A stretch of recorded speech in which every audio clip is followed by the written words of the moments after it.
happens? Because there are very few seats. If 10 lakh people apply, if there are only 60,000 seats, naturally there will be a lot of money changing hands. Now, first thing is how a medical college is built. It costs 400 crore rupees to build a medical college. If you go to Caribbean region, there are 35 medical colleges which are training doctors for US, which is in a rented 50,000 square foot in a shopping mall, training fantastic doctors for US. Why are you spending 400 crore rupees and creating this edifice? It is ridiculous. All over the world, medical colleges do not have this rigid requirement. Medical colleges don't require 140 faculty members to train 100 students. 140 faculty members can run a medical college with 1,000 students.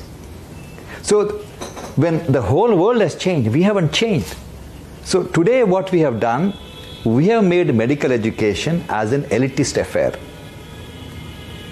Poor children when I was a young medical student, my classmates were all children from poor families. Today, children from poor families are not dreaming of becoming doctors. This will have a tremendous consequences. Outstanding doctors across the world with magic in their finger, most of them come from deprived background. Because these are the kids with the fire in the belly to work for 24 hours to change the rules of the game. If children from rich families become doctors, they opt for radiology, dermatology and other specialties where they can go home at 5 o'clock.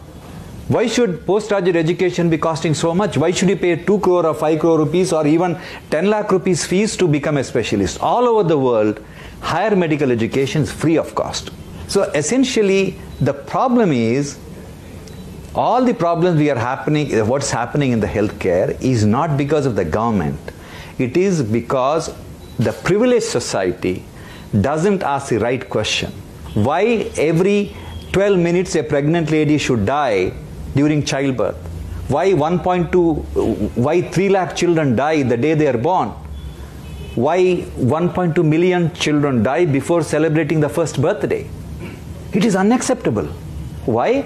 Because we are not asking the right questions. Statistically, if these pregnant ladies had a very good antenatal checkup, 14 to 15% of them need cesarean section.